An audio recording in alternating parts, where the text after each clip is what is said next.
إن الحمد لله نحمده ونستعينه ونستغفره ونعوذ بالله من شرور أنفسنا ومن سيئات أعمالنا من يهده الله فلا مضل له ومن يضلل فلا هادي له وأشهد أن لا إله إلا الله وحده لا شريك له وأشهد أن محمدا عبده ورسوله صلى الله عليه وعلى آله وصحبه وسلم وبعد. On a vu dans le cours d'hier certaines questions liées à la prosternation que le Cheikh Al-Albani rahimahullah ta'ala a mentionné dans son livre la description de la prière du prophète sallallahu alayhi wa sallam. Ensuite le Cheikh rahimahullah ta'ala a dit la prolongation de la prosternation, c'est-à-dire qu'il est recommandé pour le prière de prolonger sa prosternation. Il dit rahimahullah, le prophète sallallahu alayhi wa sallam veillait à ce que la durée de sa prosternation soit aussi longue que celle de l'inclination.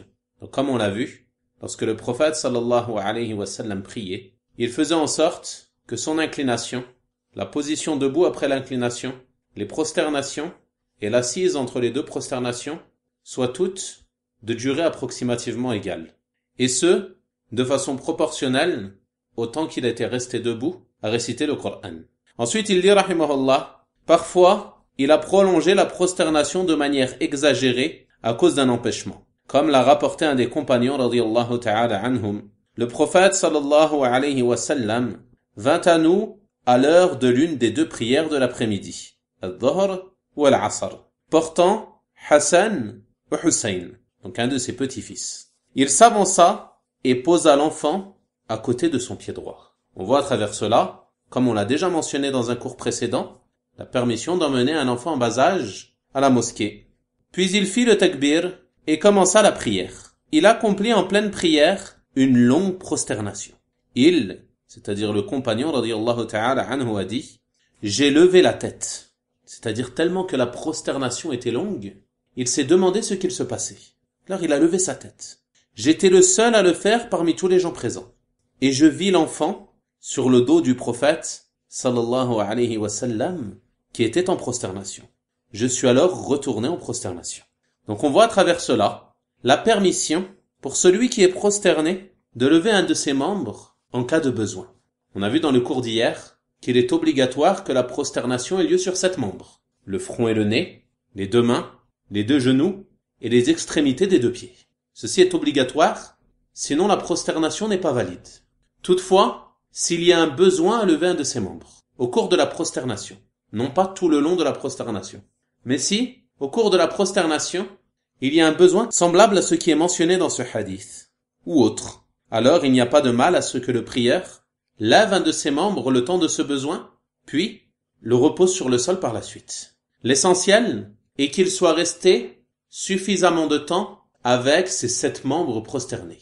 Et comme on a dit, le temps minimum, c'est celui nécessaire à prononcer la formule de rappel obligatoire qui est en ce qui concerne la prosternation, Subhana Rabbi al-A'la. Donc ici, il a levé la tête, pourquoi? Car il s'est inquiété. Il voyait que la prosternation était beaucoup plus longue qu'habituellement. Il a donc levé la tête pour voir ce qu'il se passait. On ne sait jamais, peut-être qu'il y avait eu un incident. Donc il a regardé, et lorsqu'il a vu que le prophète sallallahu alayhi wa sallam était prosterné et que l'enfant était sur son dos, alors il est retourné en prosternation. Et le prophète sallallahu alayhi wa sallam ne l'a pas blâmé pour son acte. On a vu dans un hadith précédent que le prophète sallallahu alayhi wa sallam, il voyait ses compagnons derrière lui durant la prière. Donc il n'a pas blâmé son acte, cela nous prouve qu'il est permis de lever un membre en cas de besoin durant la prosternation. Par exemple, si tu as un de tes membres que te démange, alors il t'est permis de lever un léger instant ton pied que tu vas frotter à l'autre afin de faire partir cette sensation que tu ressens et pouvoir mieux te concentrer dans ta prière.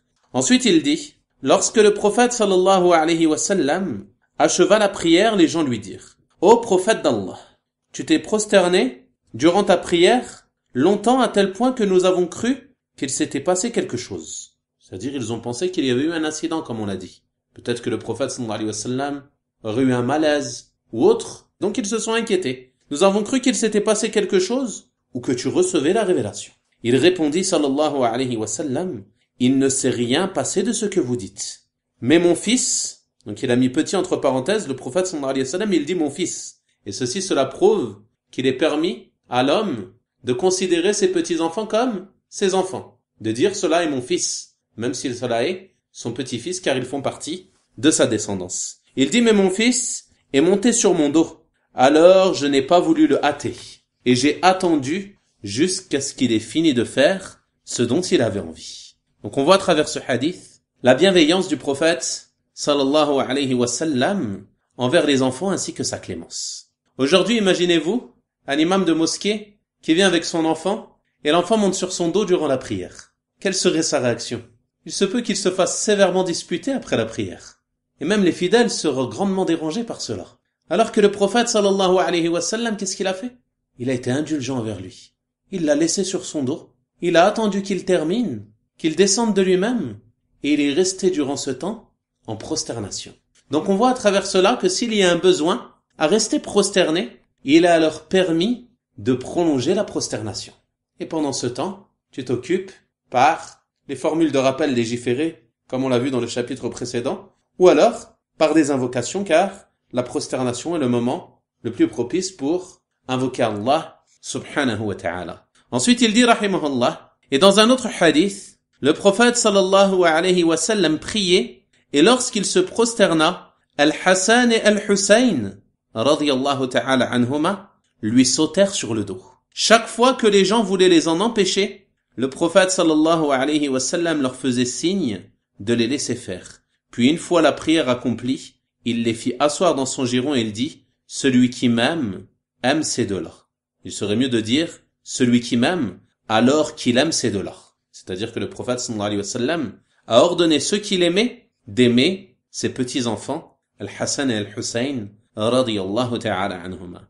Donc on voit à travers ce hadith, comme on l'a dit, la permission de prolonger la prosternation en cas de besoin. On voit ici que le prophète sallallahu alayhi wa sallam, ses petits-enfants, ils lui sautaient sur le dos durant la prière et lui, il restait prosterné et les laissait faire. On voit également la permission de faire un signe compréhensible durant la prière si besoin. Et cela n'est pas considéré comme une parole qui est interdite durant la prière. En effet, lorsque tu pries, il n'est pas permis de parler. Mais s'il y a un besoin à ce que tu te fasses comprendre par un signe de la main ou un signe de la tête pour dire oui ou non, par exemple, alors, si le besoin est présent, il n'y a pas de mal, incha'Allah ta'ala, comme le prouve ce hadith dans lequel le prophète sallallahu alayhi wa sallam faisait signe aux gens de laisser faire ses petits-enfants. Et il y a également dans ce hadith le mérite de ces deux nobles compagnons, Al-Hassan et Al-Hussein, radiyallahu ta'ala anhuma, qui sont les petits-enfants du prophète sallallahu alayhi wa sallam, les enfants de Fatima et de Ali ibn Abi Talib, radiyallahu ta'ala anhum ajma'in. Ensuite, le cheikh rahimahullah ta'ala a dit, les mérites de la prosternation. Le prophète sallallahu alayhi wa sallam disait, il n'y aura pas dans ma communauté une personne sans que je ne la reconnaisse le jour de la résurrection. Des compagnons radiyallahu ta'ala anhum demandèrent, et comment les reconnaîtras-tu au prophète d'Allah parmi les innombrables créatures? En effet, au jour de la résurrection, toutes les créatures seront rassemblées, des premiers jusqu'aux derniers. De Adam alayhi salam jusqu'au dernier des hommes. L'ensemble des créatures seront présentes. C'est donc pour cela que les compagnons radiyallahu ta'ala anhum, ils se sont étonnés et ils ont demandé au prophète sallallahu alayhi wa sallam, mais comment feras-tu pour les reconnaître? Alors il répondit sallallahu alayhi wa sallam, vois-tu si tu entres dans une bergerie où tu vas trouver d'innombrables chevaux noirs. Donc tout d'abord, il serait plus juste ici de mettre écurie à la place de bergerie, car c'est dans une écurie que l'on trouve les chevaux, alors que la bergerie, c'est plutôt le bâtiment où se trouvent les ovins. Il lui a donc dit, vois-tu si tu entres dans une écurie, où tu vas trouver d'innombrables chevaux noirs, c'est-à-dire d'une seule couleur. Et parmi eux, il y a un cheval balzan, c'est-à-dire un cheval qui a des taches blanches au-dessus du sabot sur les membres inférieurs, et qui a une tache blanche au front, qui a le visage blanc.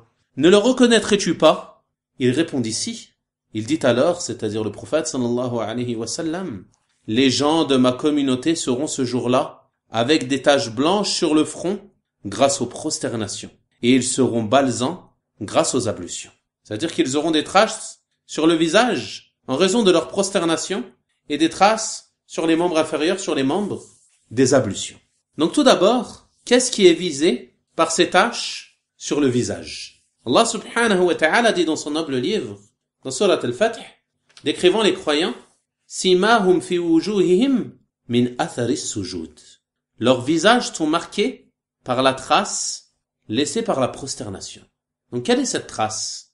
Ce qui est visé par cela, comme l'ont mentionné les gens de science, c'est une lumière qu'Allah subhanahu wa ta'ala place sur le visage du croyant. Et il a été dit que c'est une lumière qu'il place sur les membres de sa prosternation. C'est-à-dire les 7 membres sur lesquels le croyant se prosterne. C'est-à-dire le front et le nez, les 2 mains, les 2 genoux et les extrémités des 2 pieds. C'est cela qui est visé par les traces de prosternation. Et ce n'est pas ce que pensent nombre de personnes parmi les gens de la masse, que les traces de prosternation sont la tache qui apparaît sur le front ou alors sur les autres membres de la prosternation. Ce n'est pas cela qui est visé par la parole d'Allah subhanahu wa ta'ala. Mais ce qui est visé, comme l'ont dit les gens de science, c'est une lumière qu'Allah subhanahu wa ta'ala place sur le visage du croyant, celui qui est assidu à sa prière. Cette prière, elle va marquer son visage par quoi? Elle va marquer son visage par l'humilité et la crainte d'Allah subhanahu wa ta'ala. Et tout ceci, ce sont des signes de l'adoration. Donc les traces de la prosternation, ce n'est pas une condition qu'elle laisse des traces réellement sur le corps. Il y a certaines personnes qui pensent que la marque qui apparaît sur le front, c'est un signe de piété de la personne. Et que c'est cela qui est visé dans ce hadith ou dans la parole d'Allah subhanahu wa ta'ala que l'on a mentionné. Or, si tu réfléchis concernant cette trace, il t'apparaît clairement que cela n'est qu'une réaction de la peau qui peut varier selon les personnes. Et cela n'est pas lié à la piété. Et cela est encore moins, comme on l'entend aujourd'hui, dans certains médias, wallah al-musta'an, un signe de radicalisation de la personne. C'est une simple réaction de sa peau. Ni plus, ni moins. Mais ce qui est visé par les traces de prosternation dans le livre d'Allah subhanahu wa ta'ala, ainsi que dans le hadith que l'on vient de lire du messager d'Allah sallallahu alayhi wa sallam, comme on a dit, c'est une lumière qu'Allah subhanahu wa ta'ala placera sur les membres sur lesquels le serviteur se prosterne au jour de la résurrection. Et par cela, le prophète sallallahu alayhi wa sallam distinguera les membres de sa communauté. On trouve aussi dans le tafsir de ce verset plusieurs paroles des salaf. Et il a été dit que quelqu'un a interrogé Mujahid en lui disant qu'il pensait que cela n'était que la trace qui apparaît sur le front de la personne. Alors, Mujahid rahimahullah ta'ala lui répondit, il se peut que tu trouves cette trace sur le front de quelqu'un qui a le cœur plus dur que celui de Pharaon. C'est-à-dire qu'il est possible que cette trace elle apparaisse même sur le front d'une personne mécréante, car cela n'est qu'une réaction de la peau ni plus ni moins. Et As-Suddi rahimahullah ta'ala a mentionné que la prière embellit le visage de la personne. Et certains salaf rahimahumullah ta'ala ont dit que celui qui multiplie la prière de nuit, alors son visage sera embelli la journée. Et tout cela a été mentionné dans le tafsir d'Ibn Kathir rahimahullah ta'ala.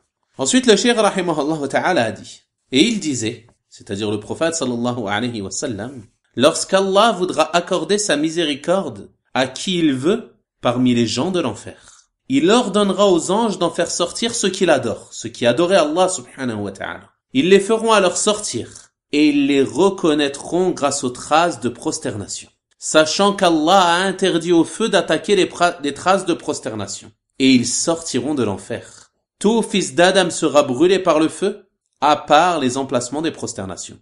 Donc ici, il serait plus juste de mettre tout l'enfant d'Adam, c'est-à-dire tout son corps. Tout l'enfant d'Adam sera brûlé par le feu.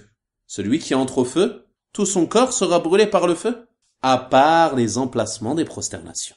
Donc on voit à travers cela le mérite immense de la prosternation, qu'Allah subhanahu wa ta'ala a interdit au feu de brûler les membres qui se prosternent. Donc ceci est un mérite immense. On voit donc l'importance pour le musulman d'être assidu à ses prières et de multiplier ses prosternations. Et il y a également dans ce hadith une réfutation du groupe des Khawarij qui considère que le musulman, s'il commet un grand péché, alors il sort de l'islam et sera éternellement en enfer. On voit dans ce hadith que le prophète sallallahu alayhi wa sallam nous informe qu'il y aura des gens en enfer qui priaient, qui accomplissaient la prière. Il se peut qu'ils y soient entrés à cause de certains grands péchés qu'ils ont commis. Et Allah subhanahu wa ta'ala ordonnera de les faire sortir du feu et ils ne resteront pas éternellement en enfer. Donc ceci est une parmi les nombreuses preuves de la fausseté de la voie des Khawarij.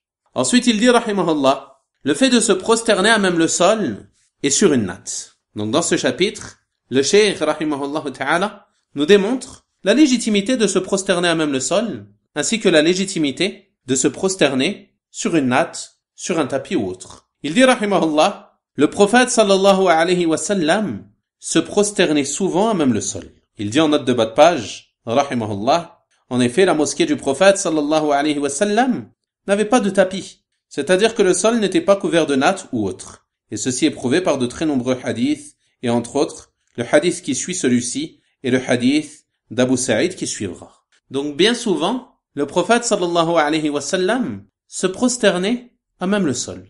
Et ceci nous prouve qu'il n'est pas obligatoire pour le prieur d'avoir un tapis pour prier, mais qu'il peut se prosterner à même le sol, que ce soit en plein air, sur la terre, dans l'herbe ou autre, ou alors dans une maison, sur le carrelage ou autre. Et ce n'est pas une condition de la prière d'avoir un tapis. Car il y a certaines personnes qui s'imposent cela, et qui pensent que s'il n'a pas de tapis, il ne peut pas prier. Il se peut même que certaines personnes retardent la prière et la font sortir de leur temps. Pourquoi? Parce qu'ils n'avaient pas de tapis. Il n'y a pas de doute que ceci est une grave erreur. Le tapis n'est pas une condition de la prière. Par contre, il fait partie des conditions de la prière de les accomplir en leur temps. Donc, dès que le temps de la prière vient, la personne prie, peu importe qu'il ait un tapis ou non. À partir du moment où le sol est pur, il lui est permis de prier et de se prosterner sur ce sol. Ensuite, il dit, rahimahullah, ses compagnons, radiyallahu ta'ala anhum, priaient avec lui dans les périodes de chaleur intense. Si l'un d'entre eux ne pouvait pas poser son front à terre, il étalait son habit et se prosternait dessus. Donc on voit à travers ce hadith la permission pour le prieur, en cas de besoin, si le sol est trop chaud ou si le sol est trop froid, de tirer son vêtement afin de poser son visage dessus.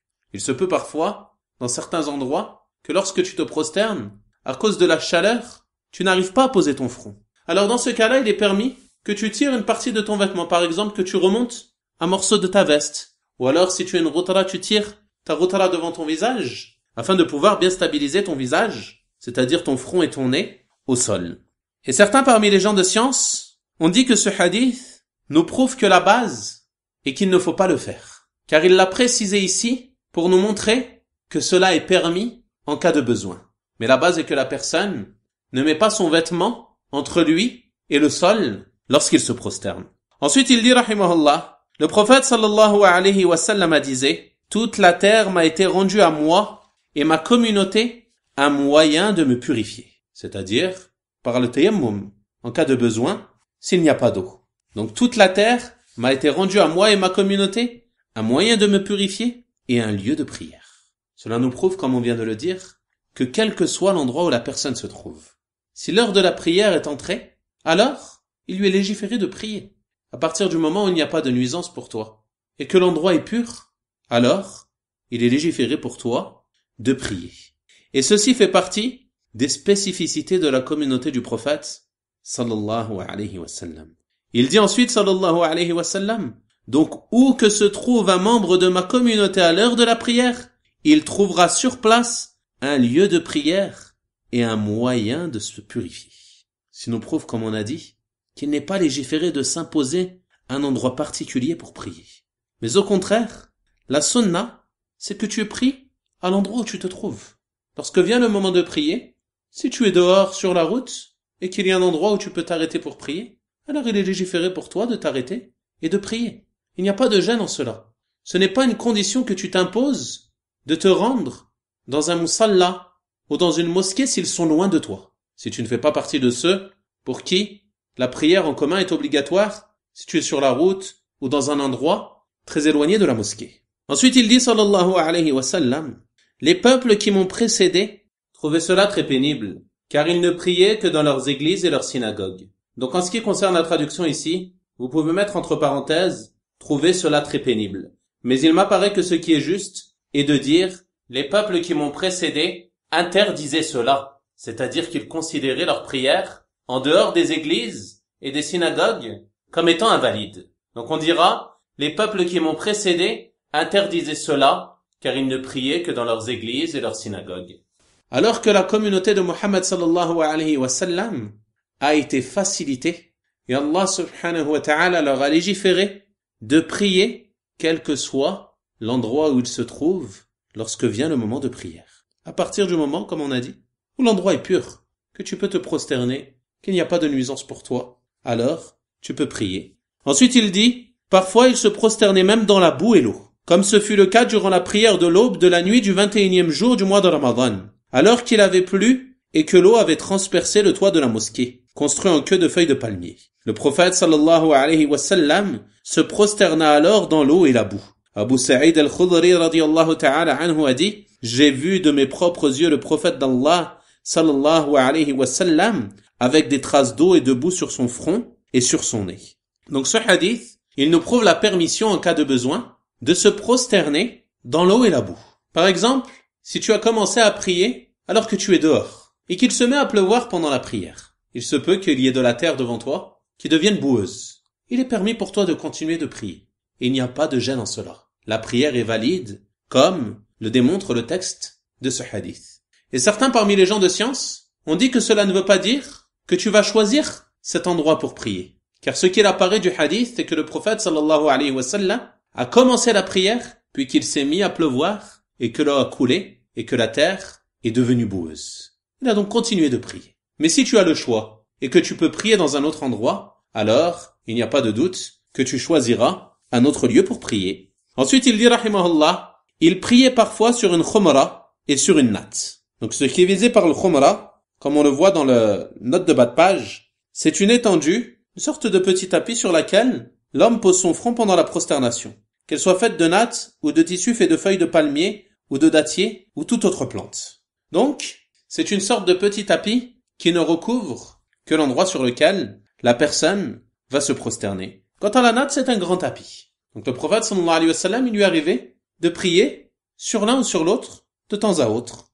Et une fois, il a prié sur une natte et son front s'est noirci du fait qu'il est resté longuement en contact avec la natte. Vous pouvez mettre la fin du hadith entre parenthèses. Il m'apparaît que ce qui est correct est de dire une fois il a prié sur une natte qui a noirci du fait qu'il est resté longuement dessus. C'est pas le front qui a noirci, mais c'est la natte qui a noirci. Wallahu a'lam. Donc on voit à travers ces différents hadiths qu'il est permis aux musulmans de prier à même le sol ou alors de prier sur un tapis ou autre. Et ce n'est pas une condition ni de prier sur un tapis ni de prier à même le sol, mais tout cela est légiféré comme nous le démontrent les hadiths que l'auteur rahimahullah ta'ala nous a cités ici que l'on vient de lire. On va donc s'arrêter là pour ce soir incha'Allah ta'ala. On continuera la lecture lors de notre cours de demain. وصلى اللهم وسلم وبارك على نبينا محمد وعلى آله وصحابته أجمعين والحمد لله رب العالمين وجزاكم الله خيرا.